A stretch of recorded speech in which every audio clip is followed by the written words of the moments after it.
So it's international public sector accounting standards, financial reporting, intermediate level. International public sector accounting standards, of course, we are abbreviating these as who? As IPSAS.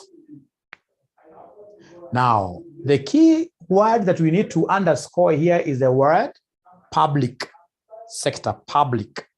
So I'm in the process of trying to differentiate between public sector, and private sector. Before I even introduce what IPSAS are, it will be very important for us to really be able to distinguish between these two segments. So the first one that I would want you to look at is the accounting standards. Which accounting standards do we use in the public sector? Public sector accounting standards are the IPSAS. So these are the IPSAS, International Public Sector Accounting Standards. How about private sector? Private sector, ladies and gentlemen, companies which are in private sector normally use what we call IFRS. IFRS to prepare financial statements. To prepare financial statements, they normally use what we call IFRS. IFRS stands for what here? International Financial Reporting Standards. Standards which are normally used by those companies which are in the private sector. It's either they make use of IFRS, or rather they make use of IFRS and IAS. IFRS and IAS. IAS stands for what? International Accounting Standards. As you are aware, international accounting standards were the old standards, which gradually are being phased out with IFRS. But the most important thing for us in this particular class is to appreciate that the private sector standards, the private sector for financial reporting, we normally use IFRS and what here? IAS, where I've been able to tell you the full meaning of IFRS and IAS. Very important, ladies and gentlemen. How about the difference between the two sectors in the name of objective? What is the major objective of private sector? Private sector objective, of course, ladies and gentlemen, in the private, like we are in the private sector, RCM College. We are in the private sector. Our major objective here is to make profit. So profit maximization. Profit maximization. Profit maximization is our major objective. Never be cheated by anybody. Any company which is in the private sector normally has got one major goal, which is to maximize what here? Profit. How about public sector? Public sector, ladies and gentlemen, these guys are purely out there to offer, their main objective is to offer services to citizens.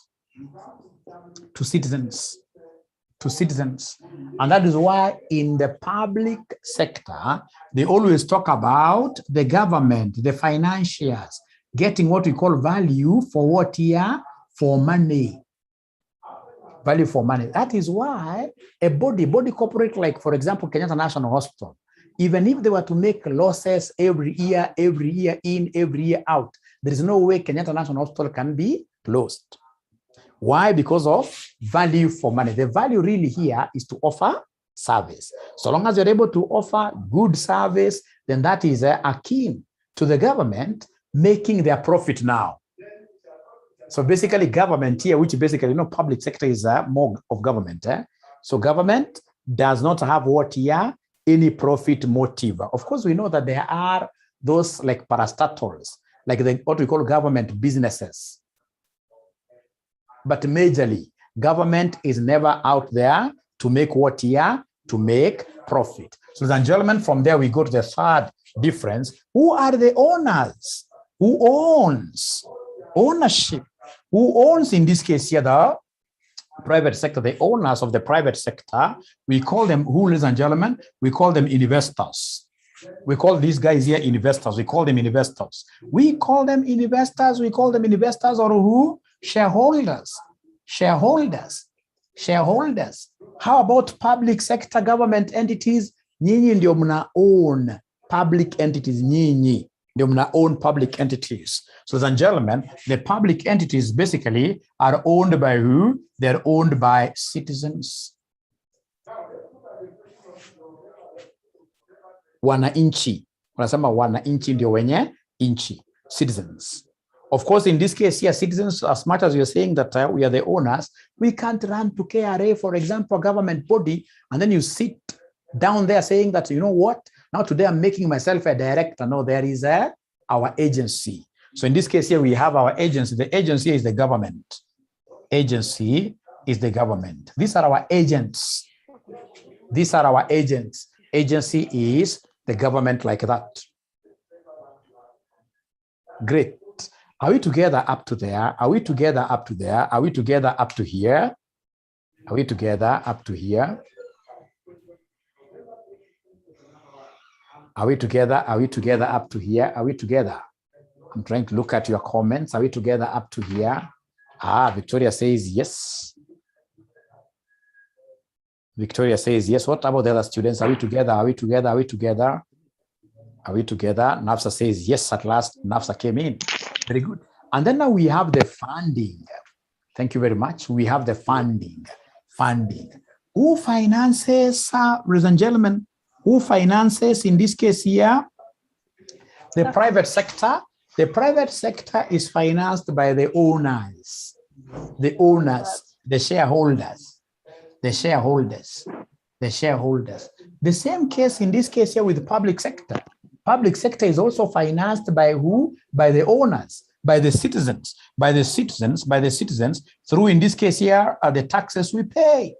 Citizens, through the taxes we do what here? We pay. Citizens, through the taxes we pay. Right? Remember, both also rely on borrowings.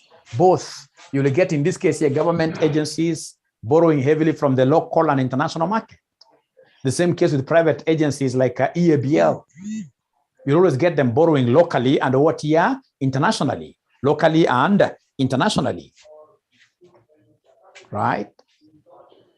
Right? I think with these differences, you are okay. Now we can move to something different. Basically, for those of you who have just joined us, we are looking at what we call IPSAS. IPSAS are international public sector accounting standards, standards that we use to do accounting, financial reporting in parastatals, basically government bodies, and NGOs. NGOs, ladies and gentlemen, are not out there to make profits. NGOs also, like the UN World Food Program, my famous IGAD, African Union, they normally use what we call IPSAS. They normally use what we call the famous IPSAS. The famous IPSAS.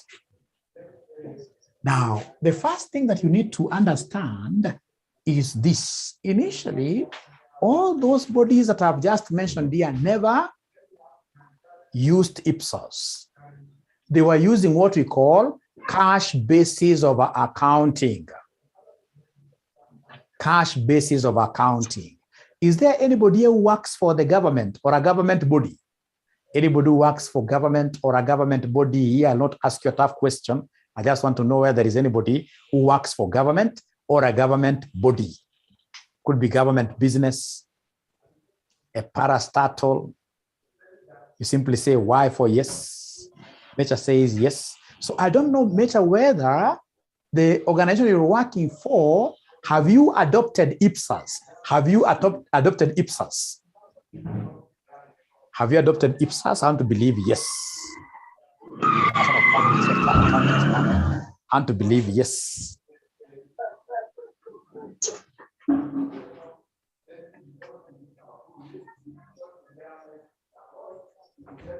Okay.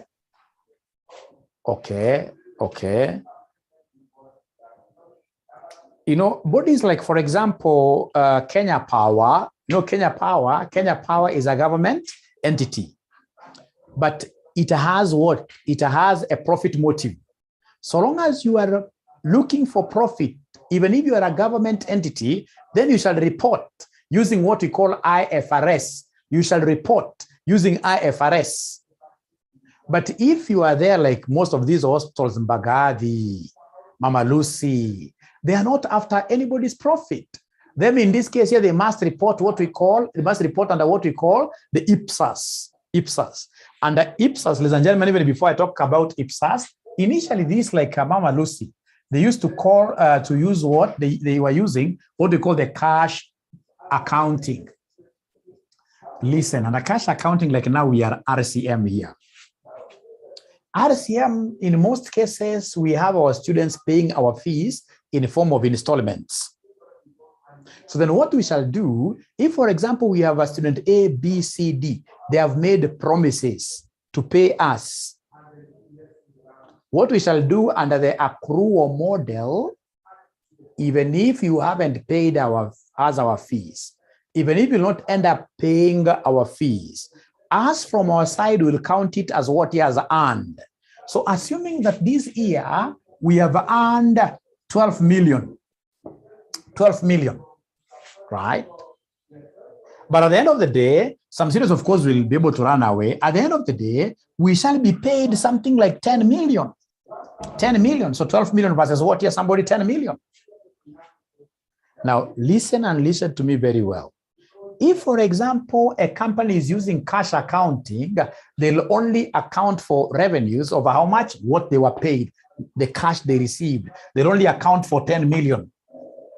But for a company which now is using IPSAS, what we call the full IPSAS. Full IPSAS talks about accrual, that a transaction cannot go to the financial statements if, or rather listen and listen to me very well, that these transactions, even if, ladies and gentlemen, you have not been paid for them, like here, I've not been able to receive the 2 million extra here. So long as I earned that money and accrue, I must accrue the figure right and put it in the financial statement. You know, initially, ladies and gentlemen, government bodies used to use this concept of cash basis to hide liabilities. How was that happening? Because under cash basis, if, for example, you ask for some supplies, people deliver those supplies, and you tell them, I'll be paying you this money in February next year. So long as you haven't paid for those supplies, you can't take that particular figure and say it's a payable and throw it in the statement of financial position. No, it's cash basis. It's cash in, cash out. That is the concept we are using. So many body corporates, government entities here sat down internationally and said, hey, this cash accounting is not transparent. We can't see through. Some transactions are being hidden. Somebody can use this cash basis, cash in, cash out, to hide some money, right? Where they have sold some, for example, goods, right? So they hide that money so that when that money, this 2 million excess, when it comes later, it goes to other people's pockets. They said, no, it cannot be like this throughout. We must change. So when they sat down like that, they were able to coin what we call the International Public Sector Accounting Standards. And the International Public Sector Accounting Standards, once you adopt them fully, then accrual is the biggest language under IPSAS. You must accrue. So when somebody brings in the supplies, even if you have not paid them, it's a liability that you accrue at the end of the year. Simply come and say, by the end of the year, I was owing so and so. So I would want you to put this down for me. And this is quite popular in your exams. If you look at your past papers, this is quite popular. I would want you to mention there benefits of IPSAS. Benefits of IPSAS. Mention there benefits of IPSAS. Benefits of IPSAS. Number one, it improves reliability, or rather they improve, there are many. They improve reliability of financial statements. Improves reliability of financial statements. Remember, most of these government agencies, normally they depend on donors. For donors to give them money, they must evaluate their financial statements. And we are saying that these donors can only rely and say that these financial statements here look truthful if these particular bodies used IPSAS to prepare the financial statements. So it improves, they improve reliability. Mention number 2, ladies and gentlemen, there very fast, that they improve accountability and transparency. They improve accountability and transparency. They improve accountability and transparency. Remember, the main reason why we are doing our accounts is to ensure, ladies and gentlemen, that somebody, whenever there is a mistake across the chain, somebody should be able to take their responsibility, right? So anybody who uses this IPSAS, especially because of the accrual thing, right? We shall be able to know that there is some 2 million here that was not collected, and who is responsible for this money, who is going to chase. So when we are using this IPSAS because of this accrual thing, the responsibility really comes in, the accountability comes in, and of course the transparency, being able to see through the financial statements is a major thing. There is no way you'll be able to hide things. Number 3, they improve consistency of results. Consistency of results. Consistency of results, I would want you to put in brackets there. Comparability. Comparability. You can compare statements of Kenya Power, statements of KenGen, because all of them have been used, or rather have used the same language. So we have the concept of what here? Comparability. Comparability.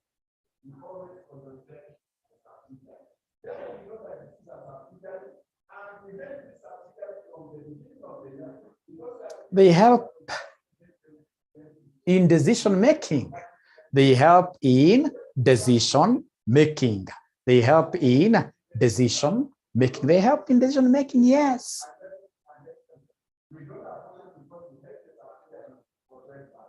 You will be able, ladies and gentlemen, to say that these liabilities are quite increasing. We shall not be able to order these and this next year, right? Right? So, ladies and gentlemen, those are enough advantages for us. Those are enough advantages which should make you guys consider what year adopting IPSAS, especially the concept of comparability. When investors come from the US who are used to investing in companies over there which are following IPSAS, when they come to Kenya again and get companies following IPSAS, it makes quite easy for them to make what decisions.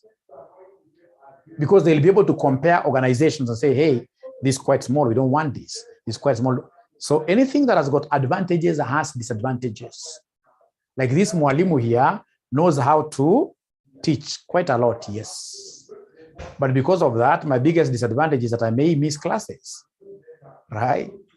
Everything that has advantages must be having disadvantages. So could you kindly write for me there the drawbacks, the challenges, the disadvantages of IPSAS. Disadvantages of IPSAS. The first disadvantage I would want you to put there is costly. Costly. Costly. Costly. I'm the one who did the IPSAS for this body called IGAD. I was their consultant, IGAD, Intergovernmental Authority on Development, which is a smaller version of African Union based in Djibouti, which is next to Ethiopia, quite a good country, right? Right. And the processes that we went through to be able to come up, ladies and gentlemen, with IPSAS for IGAD were very rigorous and very expensive. You can imagine bringing in consultants, in this case here from various parts of the world, to come and converge at Djibouti, right? First of all, develop a framework for them, right? And show in this case here that their books of accounts now are in line with the IPSAS. So there are a lot of trainings to be done to the employees, etc. So it's a costly thing. It's not easy to adopt IPSAS. Of course, that goes hand in hand with number 2, time consuming. Time consuming. You know, it's an overhaul of your financial reporting. All your systems, including the SAN systems they were using, they have to change to a different system because IPSAS, I mean, it's quite a different thing. It's quite a different thing. Right? Right? Number 3 is the knowledge gaps. Knowledge gaps. Not very many people have really invested in this thing over IPSAS. Like in the government here, people are sleeping. IPSAS is a major thing that has come up, but I'm not seeing anybody coming to my class asking to be taught what here, IPSAS. People don't want to invest in this. So the knowledge gaps, lack of technical skills, right? The other thing that stands on our way towards full achievement of IPSAS by our local institutions here is number 4. Number 4, local standards. Local standards. Local standards. Local standards. If you go to Sweden, like the company I work for is a Swedish company. This company, where it's based there in Sweden, they have their local accounting standards. I should have put their local accounting standards. These local accounting standards are a major impediment into internalization, having something that is international, internationalization. Because everybody, and remember these countries, actually you already get some books putting this as a separate point, although it's supposed to come there into bracket, that these countries are sovereign. They are sovereign. Sovereign means what? Independent, zinajitawala zenyewe. So zikiamua zimeamua. Like you guys must have heard of USA. USA has refused to adopt IFRS. They are making use of the US GAAP. So what is the IFRS doing? IFRS, the IASB body, is so seriously trying to realign itself to US GAAP. If you look at, for example, IFRS 17, it is borrowed word by word from the US GAAP. Of course, they must be having permission from the US International Accounting setting body, right? Right. So the local accounting standards automatically will bring in a very big impediment towards really us going forward with international public sector accounting standards.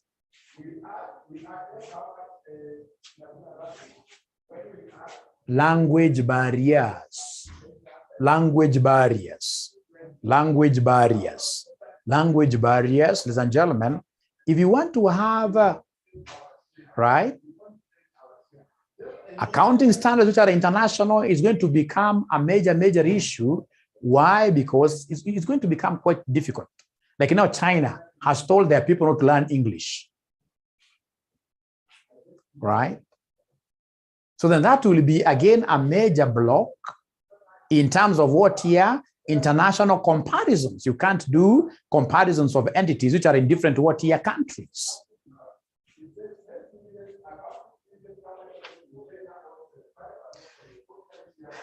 Are we together up to there, ladies and gentlemen? Are we together? Are we together up to there?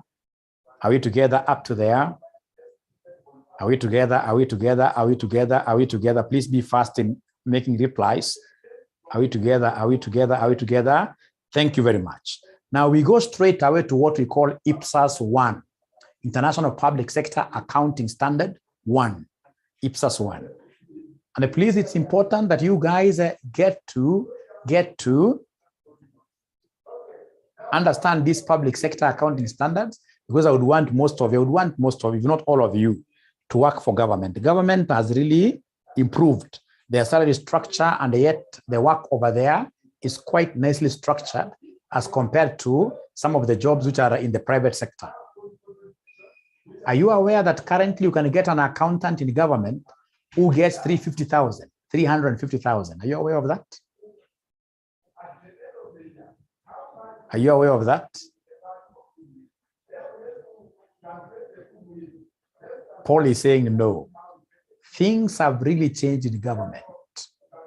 Things have really changed in government. So it is one area that you guys really, you would, even 350,000 is quite small. Ask Major here. Major will tell you he must be having friends of his who are earning up there a lot of money, who are working for government. Major unanyamaza sana. Ukweli Major ama uongo? Major, ukweli ama uongo?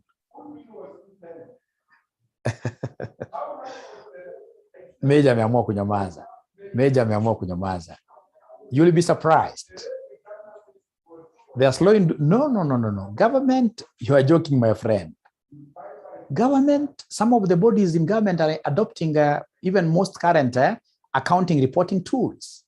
They are not slow. The government of 20 years ago when I used to be young and the current government, things are really changing. Things are really changing. Don't be cheated by anybody. Just give it a trial. Give it a trial. We're not talking of county governments which are still young. No. But even some counties, I mean, when you look at, because I travel quite a lot and I do some few things here and there for some few counties here and there, you will go to a county, get how they have structured their accountants, payables accountant. You realize that these guys are putting in systems. So even counties, I'm so sure the next cycle, next 10 years, these guys will be very, very far. Will be very, very far. Great. So now mention there IPSAS 1. Under IPSAS 1, I would want us to do a past paper question. I would want us to do a past paper question.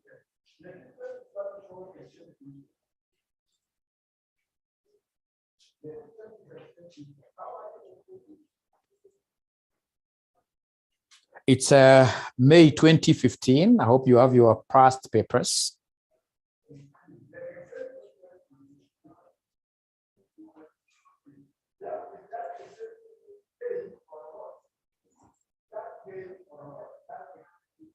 Even if you don't have past papers, I'll be able to project this question.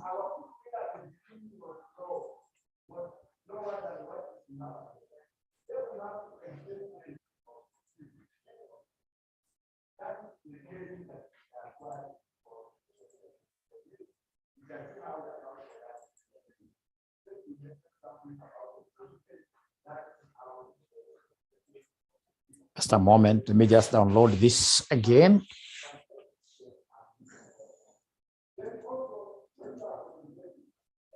Share on WhatsApp.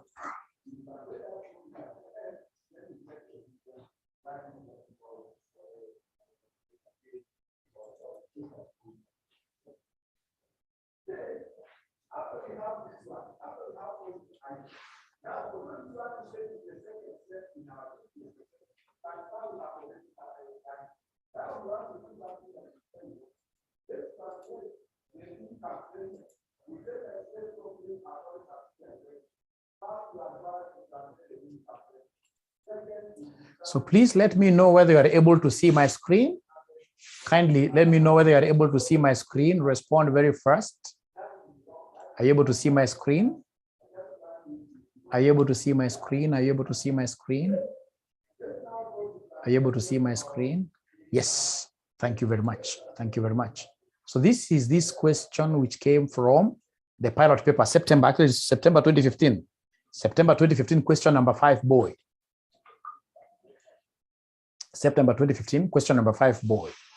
The following information was extracted from the books of Ministry of Tourism for the financial or fiscal year ended 30th June 2015. They want us to give them the statement of financial performance for the year ended 30th June 2015. And then we have the statement of financial position as at 30th June 2015. Remember, under IPSAS 1, we must prepare a statement of financial performance, SFP, and a statement of financial position. A statement of financial performance is what you call income statement under the private sector. And of course, statement of financial position across the board, that is our balance sheet, our balance sheet. So if I get this kind of a question, ladies and gentlemen, what do I need to do? The one thing that I'll be forced to remember is that, number one, when I'm doing the statement of financial position, I normally use the accounting equation. Accounting equation tells us that assets equals what? Who is able to remember the accounting equation? Assets equals who? Who is able to remind us the accounting equation? Assets equals who? Somebody remind me. Assets equals who? Somebody remind me the accounting equation. You guys are not moving as fast as I would want you to. Equals equity plus liabilities. Equity plus liabilities. Thank you very much. Liability plus equity, the same. Thank you very much. But now you see, in government, we do not have equity. In government, if I were you, I would have written this as early as yesterday. In government, we normally say, instead of equity, we normally talk about accumulated fund. So accumulated fund is the same as equity. Accumulated fund is what we shall be using as what here? As our equity, because in government, equity is accumulated fund. So then if that is the case, ladies and gentlemen, then what do we have here? Then what we have here are these items, which will be like our trial balance. So this trial balance, I need to map it out first before I start posting anything. So this trial balance, so the accumulated fund, if you are following, where do I take it? Do I take it to the balance sheet or financial performance statement? If you're following, accumulated fund, where should I take accumulated fund? Somebody. Accumulated fund, where should I take it? Because it's an equity, straight away that goes to the statement of financial position. So you write in brackets, statement of financial position, which is the same as our balance sheet. I'm trying to map out this thing. How about cash and cash equivalents? Where are we going to take this cash and cash equivalents? Please talk to me. I would want to hear you. Now I'm here. I would want somebody to classify this for me. Remember, these items could either go to the statement of financial performance, which is our income statement, or a statement of financial position. Could you kindly talk to me? Where do you think shall we take cash and cash equivalent? Somebody. Cash and cash equivalent? Where do we take it? Cash and cash equivalent?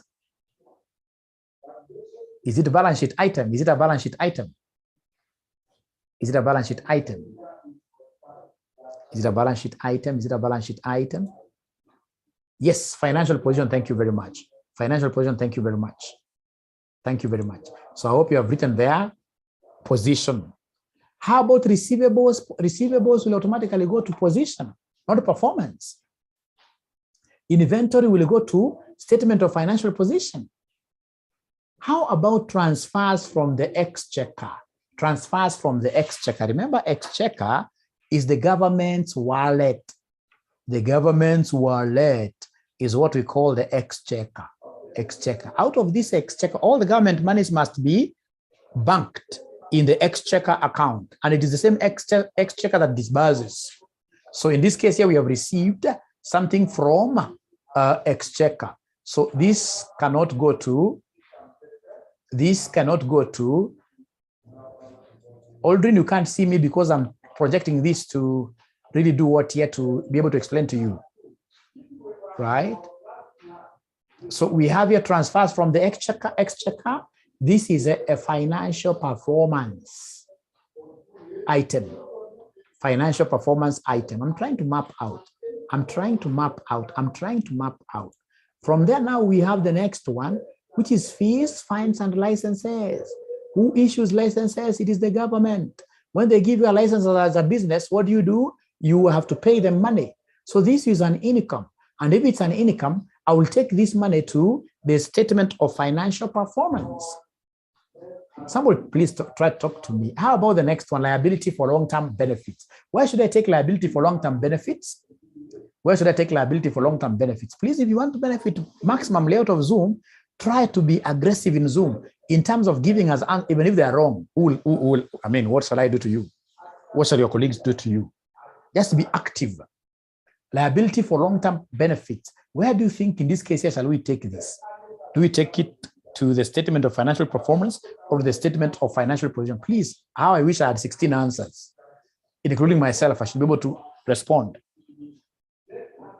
How I wish I had so many. How I wish I had so many answers. How I wish two are very few. Financial position, thank you very much. FP, financial position, thank you very much. Position, thank you very much.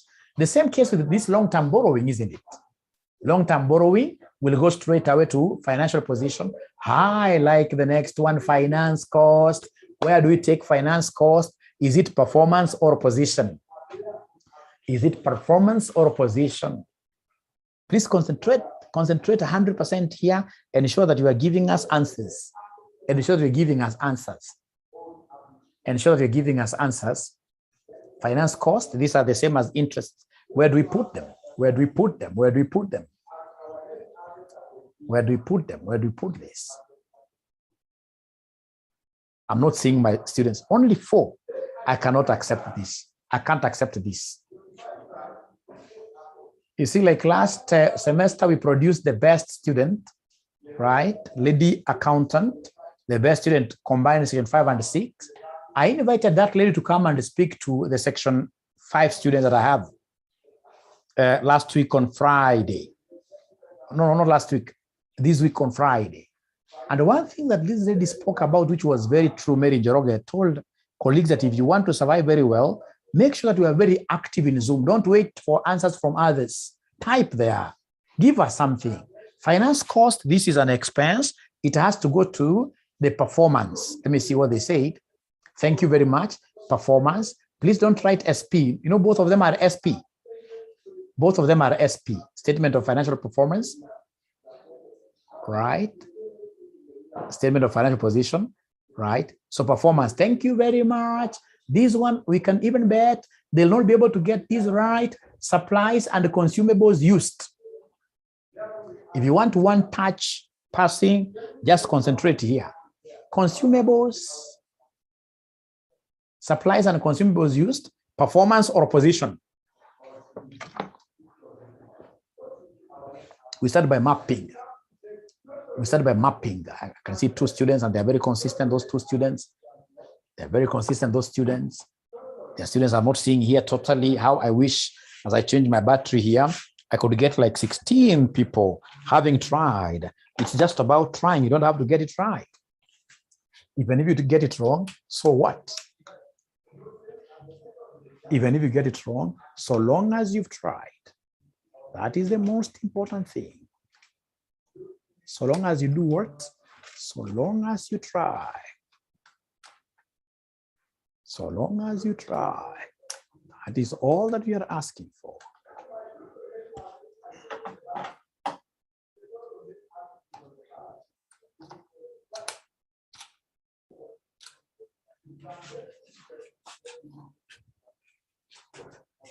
Okay, 7, thank you very much. There's quite a big improvement.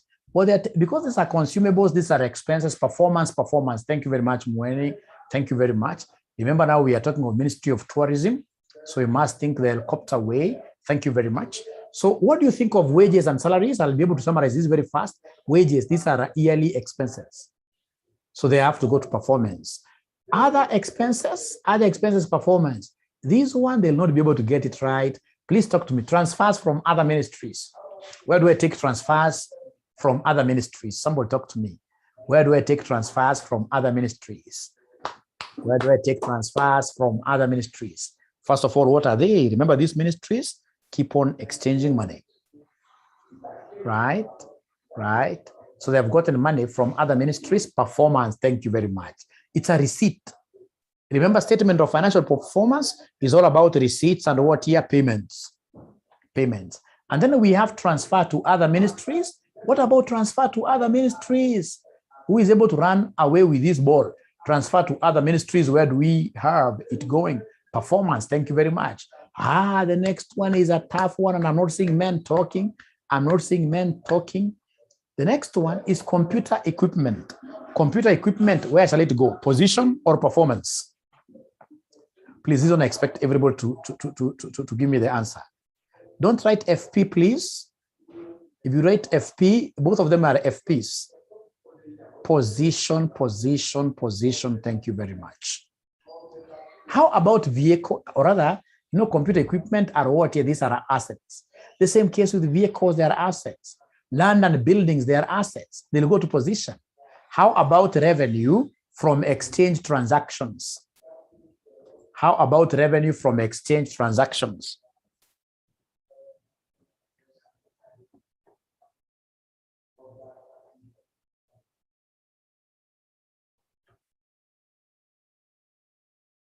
Revenue from exchange transactions. Should that, because the word revenue is there, it has to be performance. Thank you very much. Other revenue, of course, performance. These two, payables and reserves. Payables and reserves, where do we take them? Payables and reserves, where do we take them? Payables and reserves, where do we take them? Payables and reserves. Payables and reserves, where do we take them? Payables and reserves, where do we take them? Thank you very much. Position, thank you very much. And now once you have been able to map like that, now your work becomes very easy. Your work becomes very easy. Accountants who are working for government, actually I normally tell them when I go to any trainings there, I normally tell them they're idle because there is really nothing hard to account in government. So we start with, because we must talk of ministry, title has to be there, of tourism, right? Statement of financial performance. Financial performance for period ended, for period ending, they must give us the period really. For period ending, I think they mentioned there 30th June. 30th when? They must be having a period here. They must be having a period here. So for the period ending 30th June 2015. Period ending 30th June 2015, like that. So remember, our work is very easy. We shall come and have receipts. Receipts versus what here? Payments. So cash in, payment is cash out.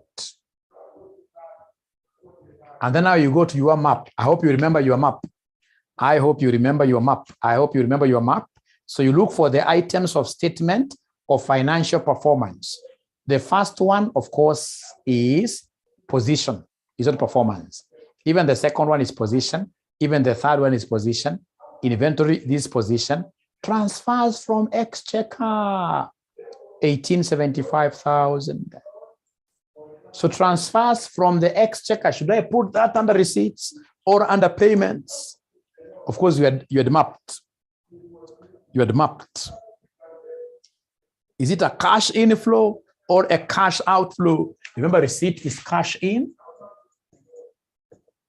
This is cash out. Major is saying receipt. How comes there's only one student really?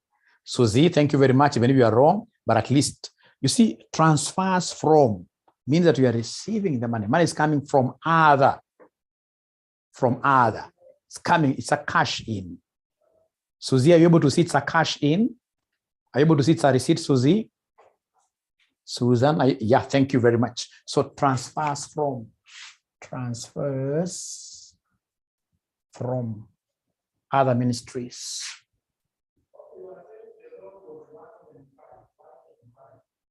Yeah, it's paid from the exchequer, right? Transfer from exchequer. So the exchequer, remember that central government? Transfer from exchequer, it's a cash in, 1875,000, like that. Now you'll be able to slot them very fast. Like myself, I can't take more than 5 minutes with this thing because now you know I have already mapped this out. So I'll go to fees, fines, and licenses without fearing. Of course, we had said that this one is a financial performance. It is this financial performance. But now where should I put this? Under receipts or payments? Please be yourself and talk to me. Be yourself and talk to me. Be yourself without fearing anybody. Without fearing anybody, should I put it under payments or receipts? Thank you very much. Thank you very much. Thank you very much. This is quite confusing. Now, Mweni and Aldrin. Aha, Mweni and Aldrin. City Council. For example, kuna siku walikuwa wameanza mambo mbaya mbaya sana. Hata ukipatikana umetema mate chini, wanakuchukua.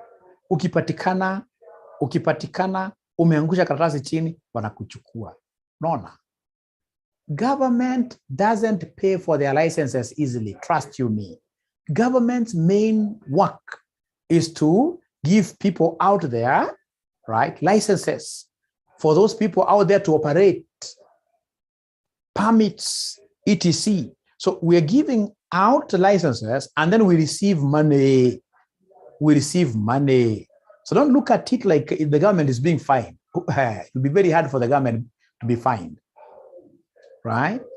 Right? So if you look at this very well, they are calling it, you can easily know, fees. Who receives these fees? Fines. And like this must be the government. So the government receiving. So that has to be a receipt. Fees, fines, and a license, 375,000. 375,000.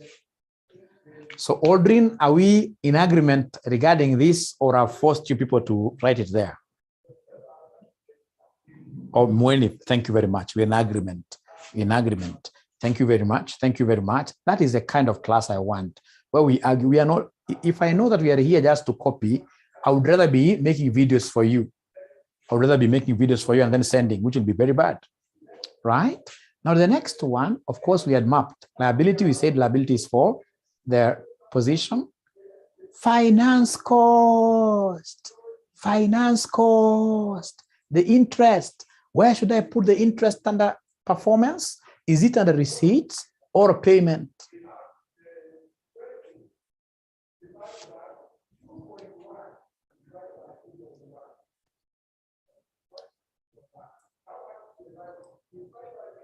Thank you. Great.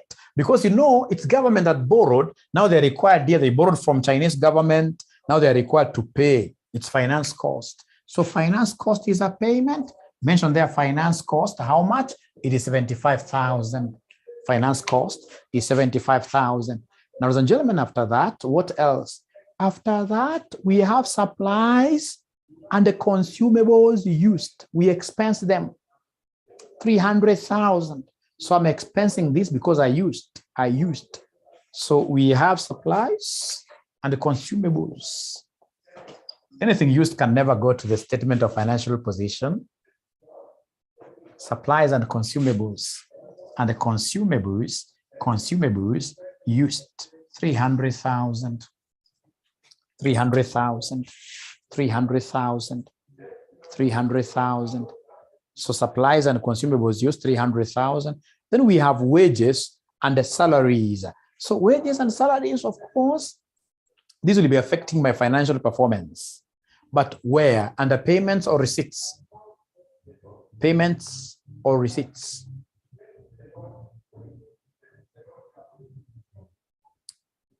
It goes without saying. It is the government paying their workers. So in this case here, we have wages and salaries, payment.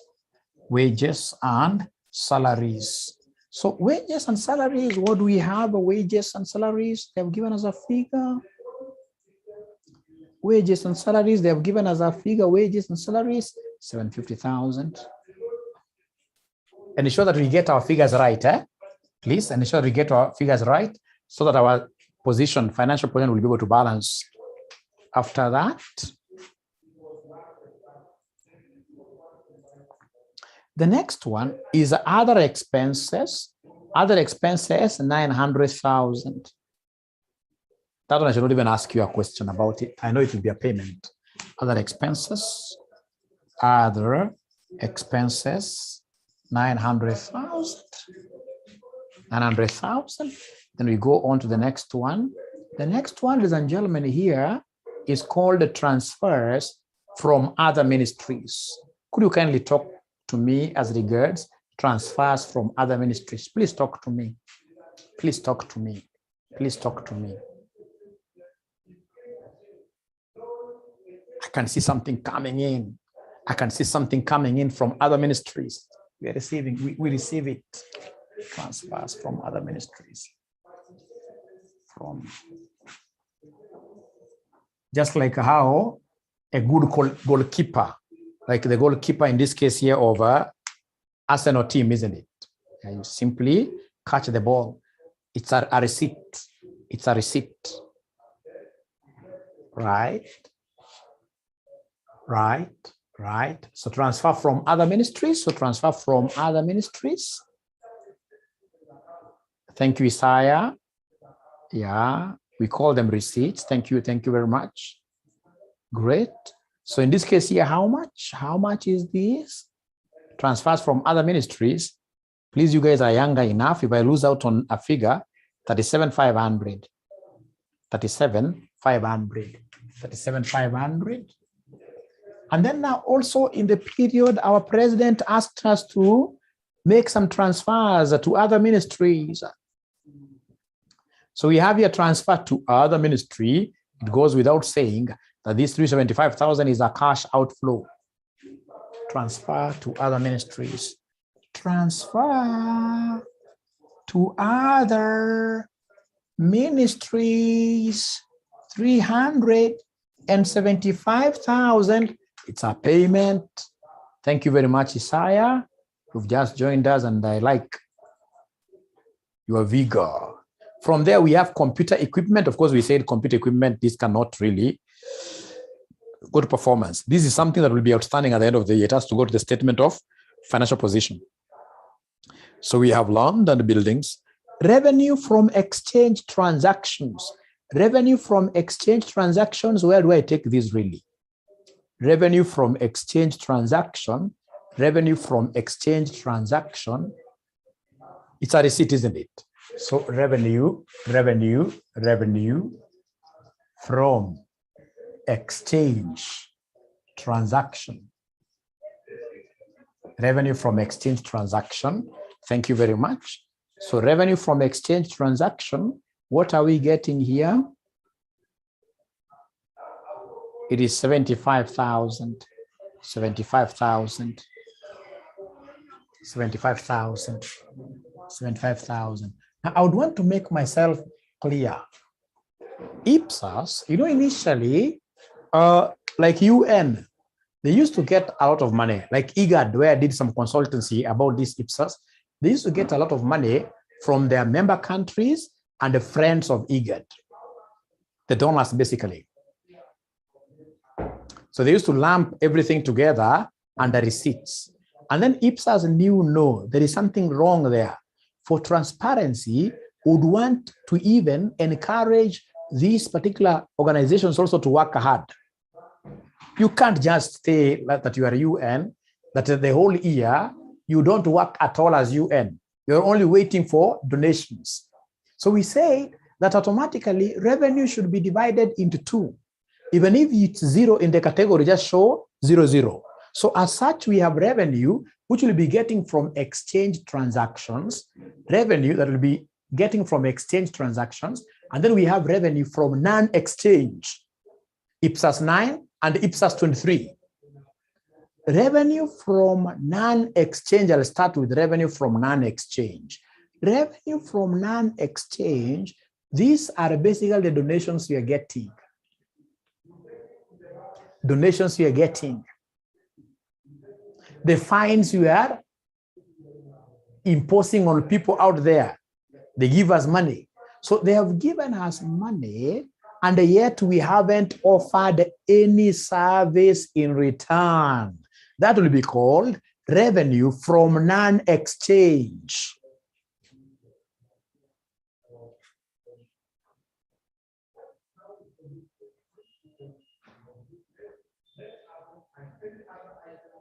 Listen, for example, ladies and gentlemen, Kenya government, during Corona period, we got a lot of revenues from Friends of Kenya. And these revenues here were coming straight to our exchequer without any conditions. We are simply extending our love to Kenya. So there is nothing that really Kenya is doing for us in return. then that revenue will be accounted for under what we call what here? Revenue from non-exchange. There is nothing that Kenya gave them. We got just a help. And then, for example, we have these exchange transactions. If you go to the UN today, these guys do a lot of research, and out of the research, they do a lot of publications. Those publications they are able to sell. So when they sell, somebody can come and say, I bought this from the UN, I helped them. You never helped them, you got something in exchange. You gave them money in exchange for whatever you bought. So that automatically becomes what we call revenue from who? Revenue from an exchange transaction. Like I remember some time back before insecurity issues struck us, so many people could go to the UN grounds and hire them for weddings, for good meetings. They even had meeting rooms. Well, they closed all that because of what insecure. Nowadays, to get into UN as an outsider, it's quite a very difficult, it's a big process, not that easy, right? So ladies and gentlemen, that automatically, you know, they have given you a service. You've hired their ground. So whatever money they get out of whatever service, whatever goods they sell to the public, then that will be accounted for under what I will be teaching you later called IPSAS 9, revenue from exchange transactions. So then we're going to have two-line items here. We'll talk of revenue from exchange, and then we have what we call revenue from non-exchange transactions. So could you kindly give me an example? Could you kindly give me an example of revenue from exchange transactions in government? In government, who can give me a very good example of revenue from, because I know these are things you're going to get when you'll be employed at the hospital, right? Revenue from exchange. So like if I could continue before you, because you must give me one. You must give me one item there. You must give me an item there from exchange.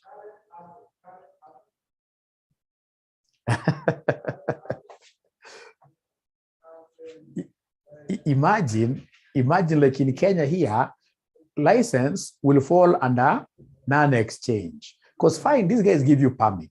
What do they give you in? What do they give you in return, really, when you give them that money? Yes, like sale of jet fuel from KPC to Airways. Yes, that is automatically revenue from exchange. I like that. Look at KEMSA. KEMSA, of course, ladies and gentlemen, they do quite a lot of donations. But trust you me, there are categories of drugs that they do what they sell. They sell. So KEMSA gets their own donations, and they are also selling what here? Drugs. Right? Like royalties, yes. Royalties, yes. Yes, you're given something. In this case, you're told go and like what they do at the communications, Ministry of Communications, yes. When they give you, like, for example, the waves, right? They give you like a line, channel of communication, right? Then that is okay. There is something they're selling to you. There is something they're selling to you. There is one guy here who gave a very bad example, please. Another guy here, I think that guy is a madman.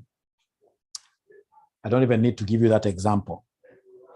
It's not an example that should come from me. Revenue from exchange. Now, ladies and gentlemen, here we are. Then we have other revenue that I'll be able to pick this for 50,000. So other revenue here, other revenue. So other revenue is how much? Other revenue, ladies and gentlemen, here, other revenue is 450,000. 450,000. Other revenue is 450,000. So could you kindly do me a favor? Please give me the total receipts. Give me the total receipts. Kindly give me the total receipts. Give me the total receipts. Kindly give me the total receipts. Total receipts here. Somebody total receipts will be equal to who? M. Total receipts. M stands for what, Paul? Or 2.4 million. Total receipts according to Paul. According to Paul, we have 2.4. So I'm waiting for someone else to confirm that 2.4 million. I'm waiting for somebody to confirm that 2.4 million, 2.4 million, 2.4 million. Can somebody confirm that for me? Thank you very much, Paul, for coming in as a first. 2.4 million. Who else can confirm for me this figure? Who else can confirm for me this figure? Who else can confirm for me this figure? Who else can confirm for me this figure? Who else can confirm for me this figure? Who else can confirm for me this figure?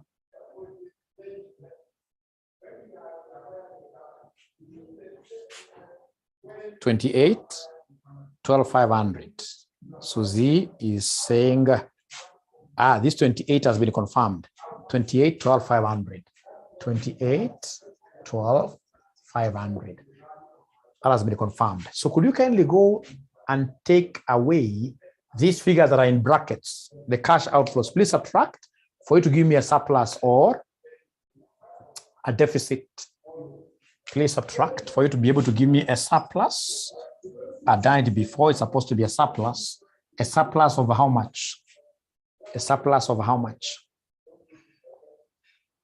It's supposed to be a surplus. All of us must participate. It is this minus this minus this minus this minus this. Give me the total. Surplus of how much?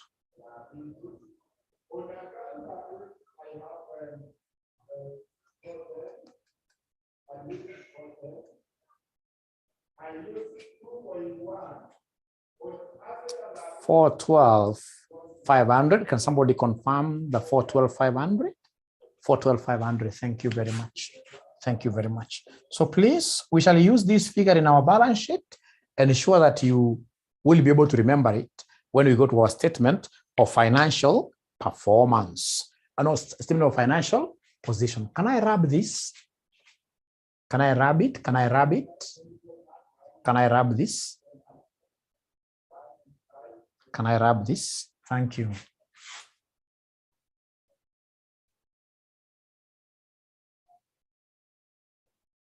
So then we have here again, Ministry of Tourism, but now this time round, statement of financial what year position?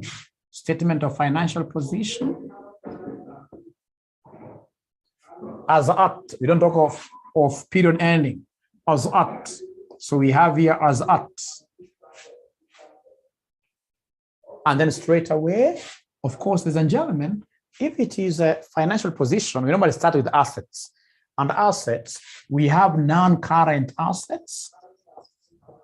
Non-current assets. We have the current liabilities. We have the equity, but we don't talk of equity here. Here we talk about what here? Accumulated fund. Accumulated fund. For government, we don't use equity. Accumulated fund. And then we have liabilities, which are divided into two. So we have the non-current. And then lastly, we have the current. Please make sure you are leaving some spaces in between. Make sure that you are leaving some spaces in between. Myself, I'm not able to leave as much because of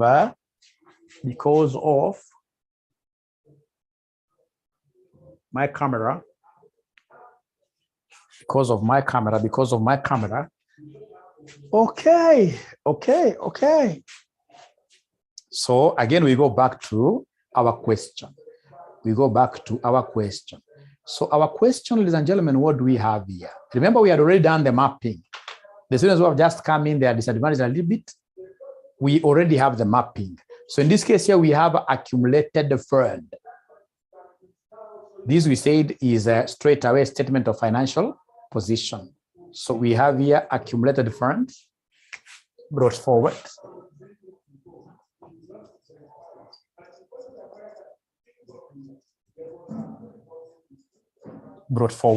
So accumulated fund brought forward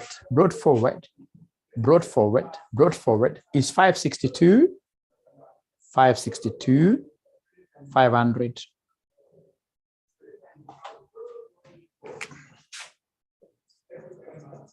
Great. We go to the second one. The second one, ladies and gentlemen, mine is quite an easy task, really. Mine is quite an easy task. So the next one is cash and cash equivalents. Where should I put cash and cash equivalents, my good students? Where should I put cash and cash equivalents, my students? Where should I put cash and cash equivalents, my students? Where should I put cash and cash equivalents?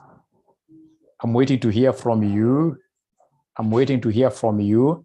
Yes, current assets. Thank you very much. Current assets, cash and cash equivalents. And not liabilities, sorry.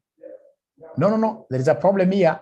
It's supposed to be non-current assets, current assets. Sorry for that. Because liabilities will go to the next section. So we have cash and the cash equivalents. And the cash equivalent, cash and cash equivalent over how much? Cash and cash equivalent over how much? Cash and cash equivalent over 375,000. Thank you very much. 375,000. Thank you very much. No, liabilities will come down here. Liabilities will come down here, and current liabilities, and then current liabilities, like that. Thank you. We're almost there. We are almost there. We are almost there. So, ladies and gentlemen, after that, we shall be able to go to the next thing, which is in receivable. Where do I take receivables? Where do I take receivables? Very fast, very fast. Now you guys are keyboard warriors. Receivables, where do I take receivables? Of course, I know it's statement of financial position, but where exactly? In the statement of financial position, where exactly? Where exactly? Where exactly? Where exactly? Where exactly? Receivables, receivables, receivables. They are not talking receivables, receivables, receivables. Current assets, thank you very much. Current assets. So receivables, 150,000. Current assets, receivables. So here, receivables. We have 150,000. After that, ladies and gentlemen, the next one is talking of inventory of consumables. Again, current assets, inventory of consumables. They were existing at the end of the period. So those are current assets, inventory of consumables. So inventory of consumables. How much is this inventory? How much is this inventory? How much is this inventory? 75,000. I love this. 75,000. 75,000. I love this. From there, ladies and gentlemen, after inventory, we have the next one. After that, we have the next one. The next one, the next item is called transfers. Of course, this we captured them in the statement of financial performance. Fees and whatever we captured. Liability for long-term benefits. So where do I take this liability for long-term benefits over, I think, 150,000? Where do I take this liability for long-term benefits? Liability for long-term. Samoy already has something there for me. Samoy has something there for me. Victoria the same. I'm feeling nice. I'm feeling like dancing because my students are making my work very easy. They're telling me, ladies and gentlemen, that long-term liability, this has to come under non-current liability. So we have here long-term liability for benefits will come there. How much?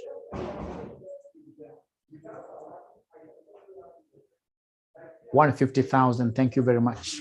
150,000. 150,000. Thank you very much. 150,000. Thank you very much. Now, after that, ladies and gentlemen, do we have any other thing? Oh, yes.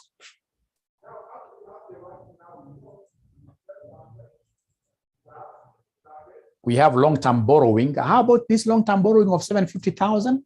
Where do I take the long-term borrowing? Where do I take the long-term borrowing? Long-term borrowing, where do I take it? Again, on current. Thank you very much. So we have here long-term borrowing.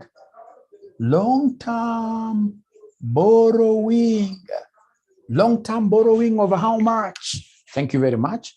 Long-term borrowing over how much? Long-term borrowing, yes. Long-term borrowing of 750,000. Thank you very much. 750,000 long-term borrowing of 750,000. Thank you. We're almost there. We're almost there. Thank you very much, Victoria. We're almost there. So from there, we have finance cost. Of course, we took that to the statement of financial performance. Supplies and consumables, the same. Wages and salaries, we took them somewhere. Transfers. I can see some assets existing there. Computer equipment and asset. Where should I put computer equipment? Under current assets or non-current assets? Computer equipment. We know, ladies and gentlemen, that computers can give a service for more than 1 year. So automatically, that is what you're non-current. Any asset which can give you service for more than a year, that is non-current. So we have here, you can mention there computer.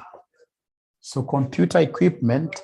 So computer equipment, what do we have here? Computer equipment. Thank you very much. You guys are even volunteering to give me values. 200,000. I'll be picking your figures now. Computer equipment, somebody is telling me it is 200,000. Thank you very much. So the next one, again, I can see is an asset. So this asset is called vehicles. So vehicles, of course, those are what are non-current. So we have vehicles. Vehicles are non-current. So vehicles, what do we have? How much for vehicles? Somebody for vehicles, 175,000. Thank you very much. From there, ladies and gentlemen, we pick on the next one. The next one, what do we have? The next one, what do we have here? We have land and buildings. So land and buildings, of course, those are non-current assets. So we have here land and buildings. How much for land and buildings?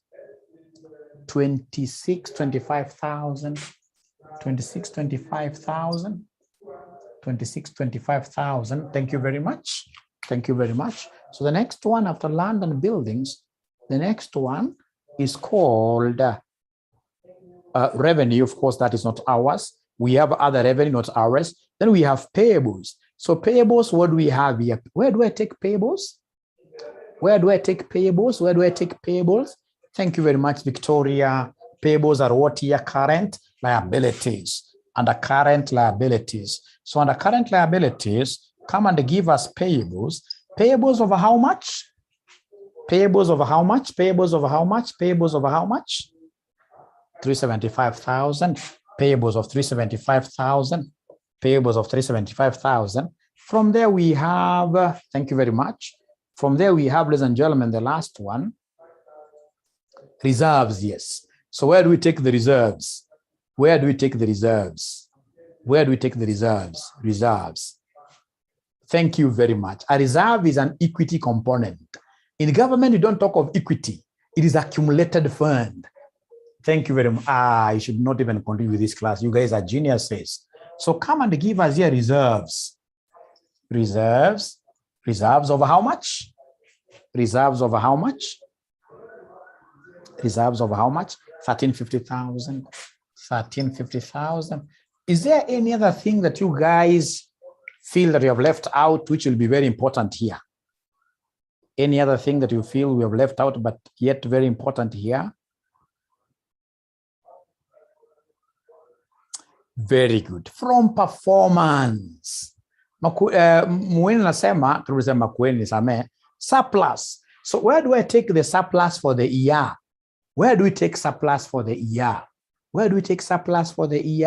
Under the accumulated fund, you'll come and tell us the surplus for the year. By the way, had you done this topic, I could be wasting your time. Had you done this topic with Mr. Kyoko? You seem to be no, or you did in section 1. Oh, okay. You seem to be knowing it so much. Or you guys work for government. Do you work for government? Most of you, do you work for government? You have seen a few yeses, okay. So surplus for the year. So surplus for the year, please remind me the figure. Surplus for the year, remind me the figure. Surplus for the year, remind me the figure. 412,500. So assuming that we have everything with us, please come and give me the total assets. Give me the total assets. And then some other students to come and add for us to give us the total accumulated fund and liabilities. Total accumulated fund and liabilities. Total accumulated fund and liabilities. Somebody should add this. Give us a figure. We're adding everything. Total assets, I'm being given a figure of 3.6 million. 3.6 million. 3.6 million. 3.6 million. How about the total accumulated? Total accumulated. Total accumulated.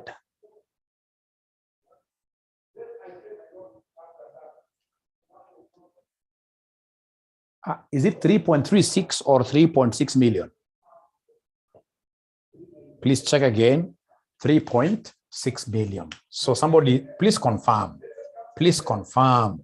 Please confirm that the final answer is balancing at 3.6 million. So could you kindly do me a favor? Could you kindly do me a favor? In Zoom, there is a place where you can clap for yourselves. Where you can clap for yourselves.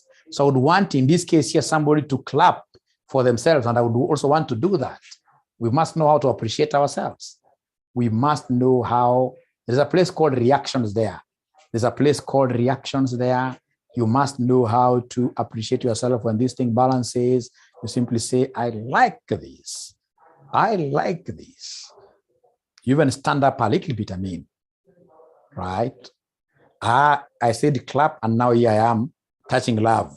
I'm also another one. It should have been a clap. Should have been a clap. Should have been a clap. Right? Like that. Like that. Many people haven't even clapped for themselves. They don't know how to appreciate themselves.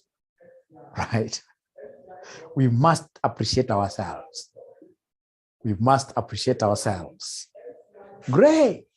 Thank you very much. Thank you very much. Thank you very much. Now, ladies and gentlemen, we shall take a small break of 3 minutes, and then we come back. 3 minutes.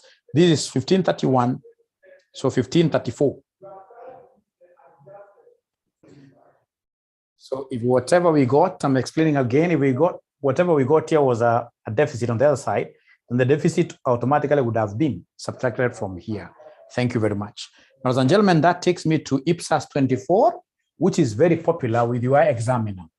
IPSAS 24 talks about budget, budget outturns, budget outturn, budget outturn.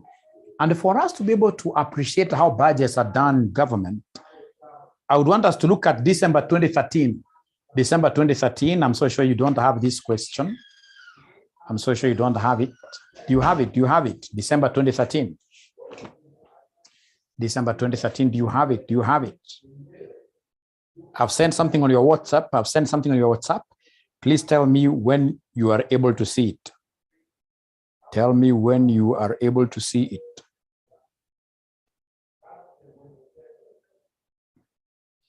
Have you been able to see it? Have you been able to see it?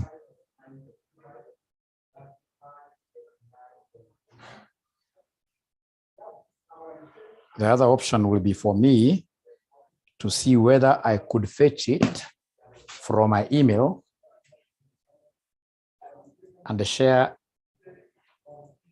it here.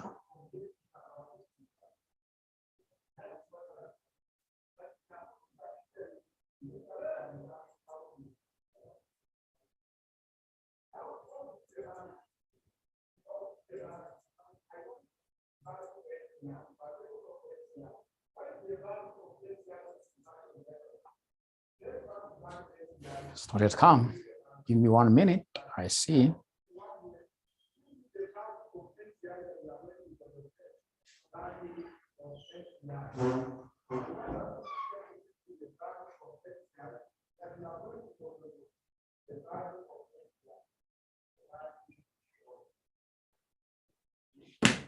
Okay. I'm trying to get a very important question for us here For those already who have it, please try reading it a little bit. Try reading it. Try reading it.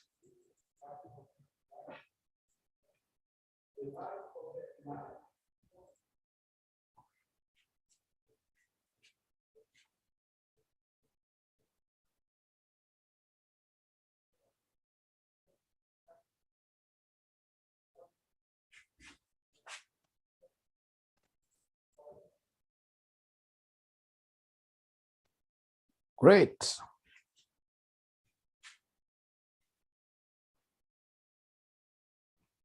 Looks bad, but better than nothing.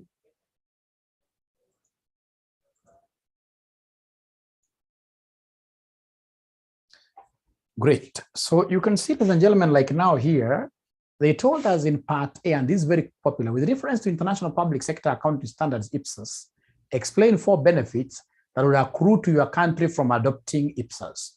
Describe 3 challenges your country could face in adopting accrual accounting practices. My concern is part B of this question, where they want us to give them a budget outturn for the Ministry of Finance, which in this case here is done in accordance with the dictates of IPSAS 24, which basically is the presentation of budget information in financial statements. You can't get a better examiner than this. Any examiner who tells you to put up a budget for your exam is never a serious examiner. He's a joker of an examiner, because here we have got some low-hanging fruits. Here we've got some low-hanging fruits that I'll be able to harvest really without sweating at all. The first lowest hanging fruit is to copy any budget the way it is. You simply copy that down. So could you kindly, I hope you guys have been able to take a photo of this. I hope you guys have been able to take a photo of this. I hope you've been able to take a photo of this, because I would want us to write down the budget the way the examiner has given us that budget. We write down the budget the way the examiner has given us that budget. It's here. So we have our budget. We have our budget here, right? And then we have our actual. So budget versus actual. So I can see receipts. So receipts, what do we have here under receipts? So under receipts, ladies and gentlemen, I can see revenue from taxes. Revenue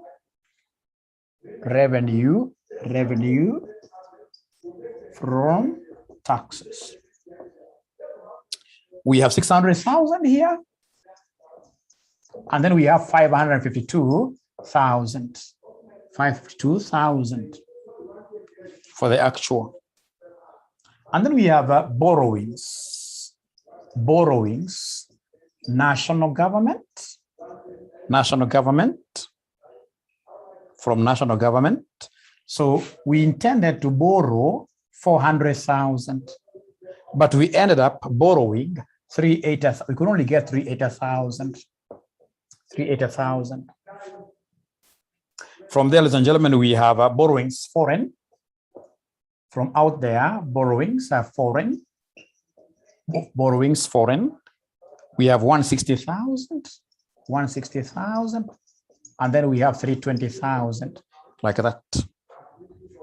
From there, we have grants. Donations with conditions. So grants from the famous IMF and World Bank. So we have 80,000, and then we have 100,000 there. Other agencies, grants from other agencies,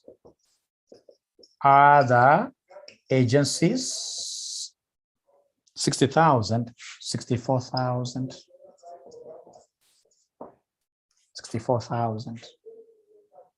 Ladies and gentlemen, from there straight away, I'm looking at the payments. So under payments, what do we have? We made some payments through some education project. We had budgeted to pay 600,000, but we actually paid less, 536,000. Defense, perhaps we have some security project, 120,000. That was the budget, but we ended up paying 80,000. We ended up paying 80,000. Then we have a government, government planning costs for government transitions, like transition to county governments, 10,000 versus 15,000. Then we have a health project, 201,000 versus 120,000. From there, we have internal security, housing. We have housing. So housing, what do we have? 180 to 20,000. 180, 220,000. 180, 220,000. Right? From there, we have internal security. Internal security, perhaps defense was external, against external aggression. Here we are now fighting the Mungikis and the other internal menaces. 240,000, 300,000. Then we have other payments. We have 160,000 versus 240,000. So you copy like that, already you have harvested some fruit. Doesn't matter whether that fruit is one that is overripe. So long as you have a fruit, you harvested it from down there. These are free marks. Free marks. Now remember the Ipsos 24 budget presentation, what they tell us is to come and create a column of variances. Create a column of variances and they basically tell us whether those variances are adverse or what are favorable. Adverse variances are those variances that eat onto our performance, that reduce our performance. Adverse. Favorable, increase our net worth. So what I don't know is whether you guys have been able to write up to here. Have you been able to write what I've written down? Have you been able to write what I've written down? B says yes. Who else is saying yes? Who else is saying yes? Who else is saying yes? Who else is saying yes? Thank you very much. So please come and now compare the budget versus the actuals. So budget versus the actuals. So we have 600 and 552. Look at this. For taxes, we expected to receive 600,000, but we got 552,000. Could you kindly give me that difference? The difference is what we are calling variance. The difference is what we are calling variance. So Samoy Dennis tells me 8,000. Is that okay? 8,000. So can somebody in this case here give us a shout? This 8,000, is it adverse or favorable? Is it adverse or is it a good variance or a bad variance? Is it a good variance or a bad variance?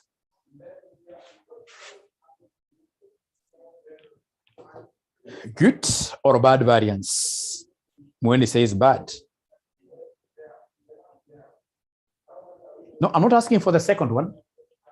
50 or 48,000. 48,000. 48,000. So is it a good variance or a bad variance? Good or bad? Good or bad?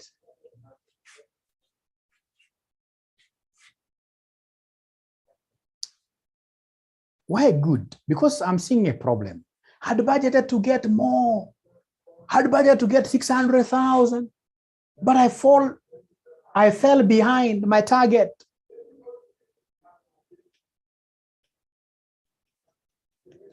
Imagine like you are KRA. Somebody gives you a target of 3 million, and then you get 2. It cannot be good. This will be bad. This will be bad. So when it's an adverse variance, you write it as a negative because that means that your performance is being eaten. We are talking of revenue, remember.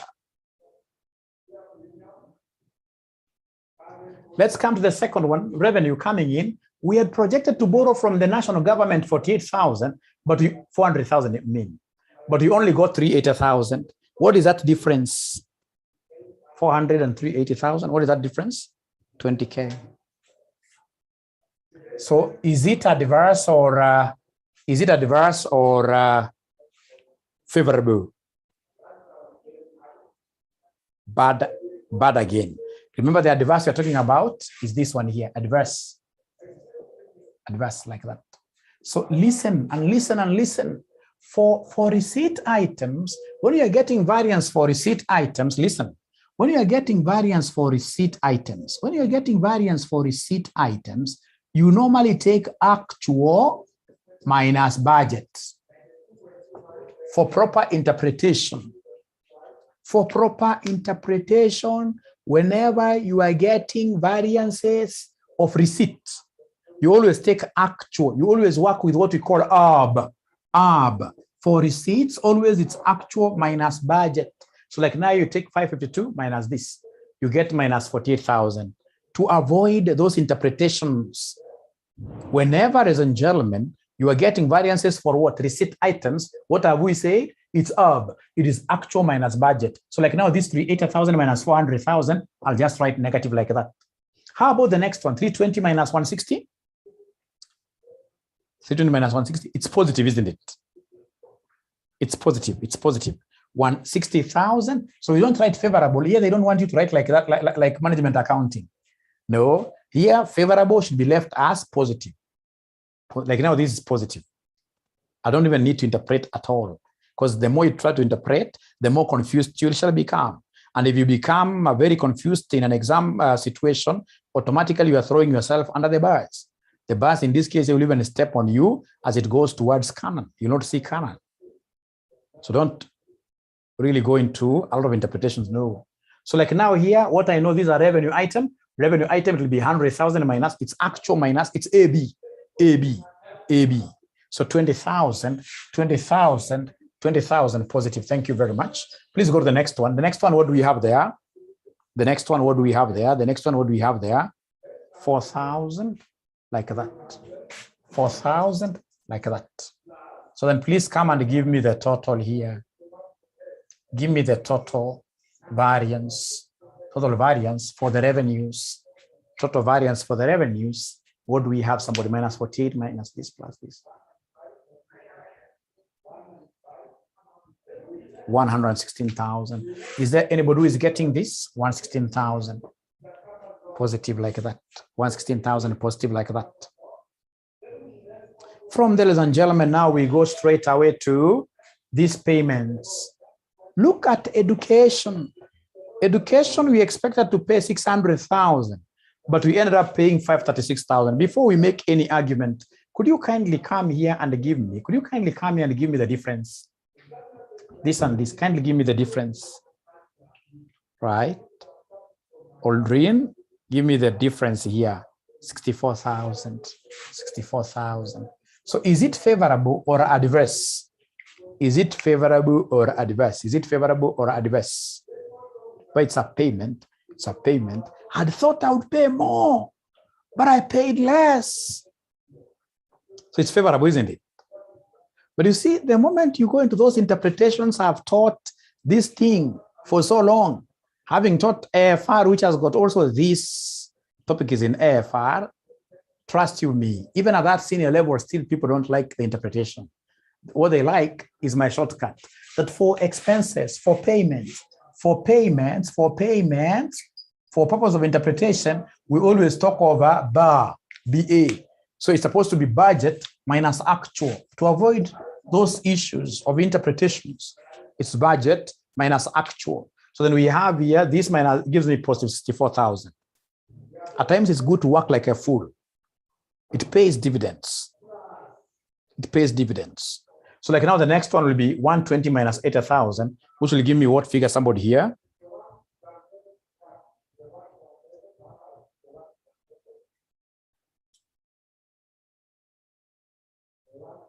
$40,000. So now you don't talk over. The examiner will be able to know when they see positive, they know it's favorable. That's not my business. So please go to government. So it's budget, it's budget minus actual. It's budget minus actual. Budget minus actual. So go and pick the next one. So the next one is the third one. This and this gives me minus 15,000, minus 5,000, sorry, minus 5,000, minus 5,000. The next one, somebody is giving me a figure of 0. Nope, nope, there's no 0 there. Nope.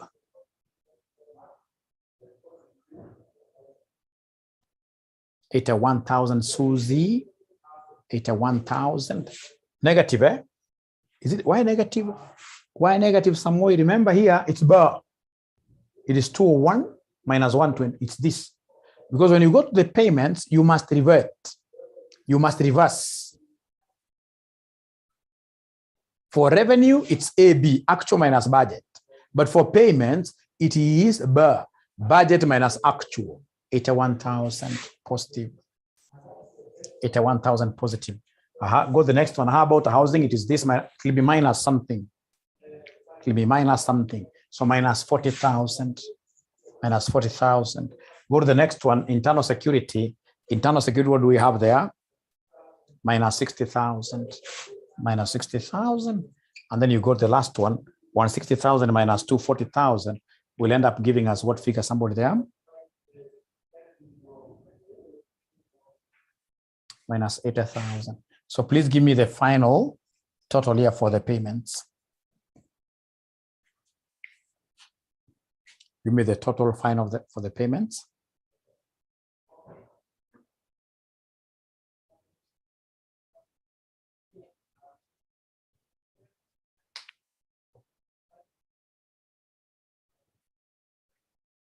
Somebody says 0. Somebody is saying 0. 0. We want to get someone else confirming that 0 for sure is the correct position. 0. 0. Thank you. Thank you. Thank you very much. 0. And from there, you want to get the total over return. The total over return, the total budget over return. So you need to come and give us a summary. You need to come and give us a summary. You need to come and give us a summary. You need to come and give us a summary. So give us a summary, give us a summary, give us a summary, give us a summary, summary of variances, summary of variances. So summary of variances, what do we have there? Summary of variances, what we have, ladies and gentlemen, is this. Summary of variances, we have the variances coming as a result of receipts. You gave me 116,000. And then we have the variances as a result of payments, which gives us 0. And therefore the total overturn, budget overturn will be 116,000. What we'll need to do is now to call all the people who are in charge of this particular operation and even give them a bonus because the total overturn is positive. Means we saved quite a lot. We saved quite a lot. We saved quite a lot. So, ladies and gentlemen, that has been useful. That has been useful. Always, as you work on these things, remember our revision kit, which goes for just 1,000 bob. And that is the end of today's